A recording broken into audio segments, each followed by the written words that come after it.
ada sebuah hadis lain yang menjadikan kisah ini semakin menarik. Jadi Rasulullah itu bersabda, Konstantinopel itu pasti akan dibebaskan, sebaik-baik pemimpin adalah pemimpinnya, dan sebaik-baik pasukan adalah pasukannya. Hadis itu menggoda banyak pemimpin ingin membebaskan Konstantinopel. Tercatat dalam sejarah Abu Ayyub Al-Ansori, usia 80 tahun.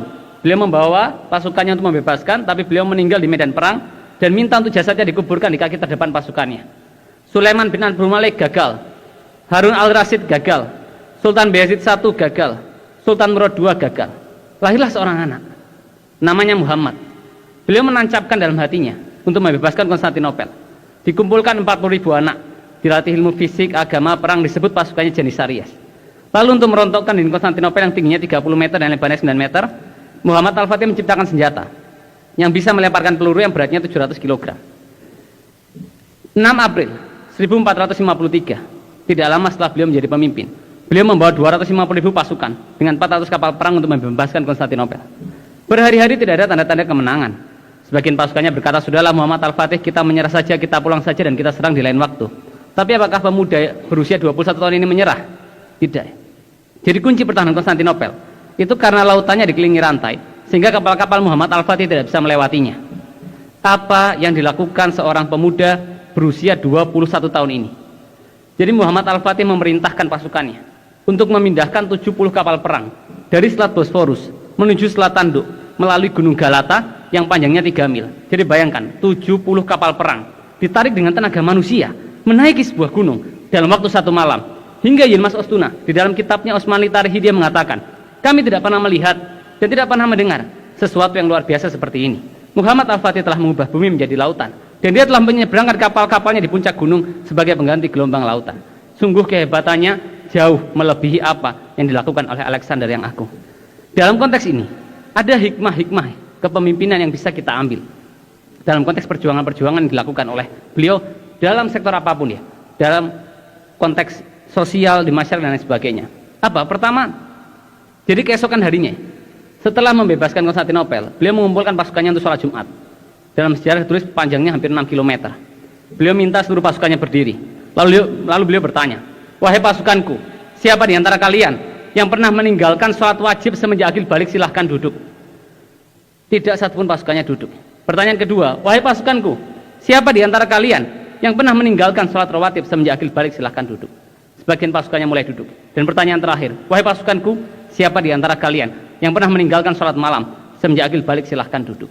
Seluruh pasukannya duduk kecuali Muhammad Al-Fatih. Tidak sulit bagi Allah untuk memenangkan pemimpin sebelumnya kan? Tapi kenapa Allah memilih seorang pemuda berusia 21 tahun ini? Mungkin Allah yang memberikan pesan kepada generasi kita bahwa dulu pernah hidup seorang pemuda yang menjaga kedekatannya dengan Tuhan, dan beliau membuktikan ya, kalau kita menyempurnakan niat, maka Allah itu akan menyempurnakan pertolongannya. Ada banyak hikmah yang bisa kita ambil.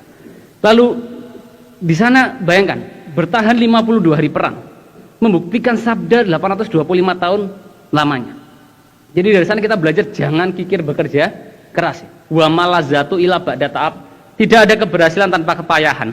Kapal yang berlabuh di pelabuhan itu memang aman, tapi bukan itulah tujuannya dibuatnya kapal. Jadi nikmatilah tantangan. Karena di sanalah orang hebat, orang kuat, orang tangguh dibesarkan. Jadi kemenangan itu manjai, harus direbut dengan kebenaran dalam cara dan kesabaran dalam perjuangan. Dan yang kedua, di sana pun kita belajar bagaimana menjaga keikhlasan hati itu menjadi suatu hal yang penting. Periksa diri kita. Jika cita-cita belum tertuai, jangan-jangan badan kita belum pantas untuk kemuliaan itu. Jadi di sana pun kita belajar bagaimana kita memeriksa hati kita. Barang siapa yang menjadikan Allah keterpesonaannya, maka dia akan mempesona bagi semua mata. Barang siapa akhirat yang dia tuju, maka dunia akan datang dalam keadaan tunduk. Dan dalam konteks kita pun harus memeriksa hati-hati kita. Masihkah dia semulia saat kita memulai segalanya? Saya ingat dulu Kiai saya pernah berpesan, manusia itu akan diuji di titik terlemahnya. Bahkan salah seorang ulama besar dalam kitabnya pernah menuliskan bahwa nafsu yang paling bersemayam di hati manusia adalah cinta kedudukan dan popularitas. Dari situ kita harus memeriksa kembali, apakah kita masih benar-benar menjaga keikhlasan hati kita, apakah betul-betul kita punya orientasi yang baik itu. Ada dua motivasi dalam hidup ini. Ada orang yang punya motivasi tinggi ya, dedikasi, pengorbanan, ketulusan. Tapi ada juga yang akhirnya tergoda oleh motivasi-motivasi rendahan. Dan mungkin hal yang tidak kalah penting bagi pemimpin ya, dan ini mungkin jarang dibahas di forum-forum politik saya pikir, adalah mengingat mati gitu. Jadi saya ingat kayak saya mengajarkan berapa banyak manusia mengejar sesuatu yang disesali para penghuni kubur. Berapa banyak orang bermaksiat saat kain kafannya sedang ditenun. Ya. Saya ingat pesan itu ya, memberikan hikmah besar dalam kehidupan kita untuk bagaimana begin with the end in mind ya. Itu menjadikan kita memiliki sebuah orientasi. Dan di luar itu semua, saya yakin kita generasi muda ini ibarat matahari pukul 12 siang, paling terang, paling panas, paling membara. Jadi sejarah Indonesia itu membuktikan bahwa kita anak muda itu punya saham besar dan punya tinta emas dalam lahirnya bangsa dan negara Indonesia. 1908, mahasiswa kedokteran jam 9 pagi di ruang kelasnya mendeklarasikan Budi Utomo yang kita peringati sebagai Hari Kebangkitan Nasional. 1928, Muhammad Yamin dari Sawah Lunto, Kaca Sungkan dari Madura, mereka mendeklarasikan Sumpah Pemuda. Bahkan 1945, Khairul Saleh, Wikana itu datang ke rumah Bung Karno, mengancam Bung Karno, Bung, kita kobarkan revolusi malam ini. Jika tidak, Bung Karno menjawab kan, jika tidak apa? Ini batang leherku, seret saya ke pojok itu dan potong malam ini juga. Kalian tidak usah menunggu esok hari. Jadi sejarah itu menunjukkan bahwa anak-anak muda punya saham besar dan punya tinta emas ya dalam melahirkan bangsa dan negara Indonesia. Dan dalam hal itu saya pikir kita anak-anak muda itu punya tanggung jawab moral untuk bagaimana bukan hanya sekedar melanjutkan eksistensi, tapi bagaimana memberikan kontribusi. Dan sekarang dunia pun itu tren millennial take over ya. Jadi berbagai negara itu dipimpin oleh anak usia muda. Syekh Tamim bin Hamad di Qatar di usia 33 tahun, Luigi De Maio di Italia di usia 32 tahun, lalu Juri Ratas di Estonia, Volodymyr Groisman di Ukraina di usia 38 tahun. Jadi anak muda itu tidak boleh hanya menjadi objek politik. Jadi ide kita, narasi kita, gagasan kita harus bergemuruh di panggung demokrasi Indonesia. Dan mungkin satu hal yang tidak kalah penting ya, saya juga ingin mengingatkan kita semua soal satu prinsip yang fundamental yang perlu kita jaga dalam hidup ini ya. Jadi saya ingat bagaimana pentingnya ya, menjaga kebenaran dalam cara. Mungkin dalam proses politik kadang-kadang lawan politik punya lebih banyak uang dibandingkan kita, ya kan? Kadang-kadang punya lebih menguasai media dibandingkan yang dimiliki oleh kita dan lain sebagainya. Tapi tanamkan dalam hati kita, selama kita menyempurnakan niat ya, dan kita terus bekerja keras, maka kemenangan hanya masalah waktu. Jadi jangan pernah jadikan keterbatasan kita itu sebagai pembenaran atas kegagalan dalam ikhtiar-ikhtiar perjuangan-perjuangan politik yang dilakukan. Bahkan bangsa kita pun lahir di tangan pemimpin-pemimpin yang hidup dengan kesederhanaan penuh keterbatasan. Muhammad Natsir itu pakai jas tambal dan mengayuh sepeda ontel ke rumah kontrakannya. Jenderal Hugeng meninggalkan rumah dinasnya di Jalan Patimura, pindah ke rumah sederhana di Jalan Madura, Jakarta Pusat.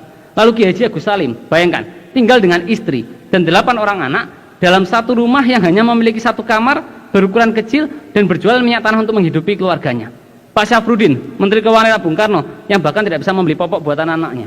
Muhammad Hatta bahkan tidak bisa membeli sepatu beli impiannya.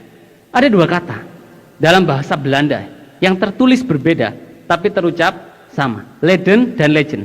Ellenwork is a legend work, Leden is legend. Jadi jalan kepemimpinan itu adalah jalan penderitaan, memimpin adalah menderita. Jadi harus tanamkan dalam hati kita, kalau kita mau meraih kemenangan, kita harus siap merasakan ketidaknyamanan. Jadi kalau mau menang harus siap tidak nyaman. Kalau nyaman harus siap untuk tidak menang. Sehingga stay foolish, stay hungry ya. Kita terus merasa bodoh, terus merasa harus berkontribusi lebih di masyarakat. Mungkin itu sedikit ya yang bisa saya sampaikan. Dan satu mungkin pesan terakhir dari saya. Orang-orang sering tanya sama saya, Gamal, kamu kok bisa diapresiasi Pangeran Charles, Vladimir Putin dan berbagai negara? Satu nilai yang saya internalisasi di pribadi, tim yang saya pimpin dan keluarga saya, kalau kita sempurnakan niat, maka Allah itu akan sempurnakan pertolongannya. Yang kita lakukan, mungkin kecil dan sederhana. Yang kita lakukan, mungkin kecil dan sederhana, tapi dengan keikhlasan, kerja keras dan gotong royong, Allah itu berwenang sepenuhnya membesarkan kebaikan kita. Jadi jangan pernah meremehkan kebaikan, sekecil apapun itu. Tetaplah menjadi pejalan dalam jalan-jalan kebaikan, karena jalan kebaikan adalah jalan Allah, sehingga dia yang berjalan dalam jalan kebaikan sesungguhnya sedang berjalan bersama Allah. Terima kasih. Wassalamualaikum warahmatullahi wabarakatuh.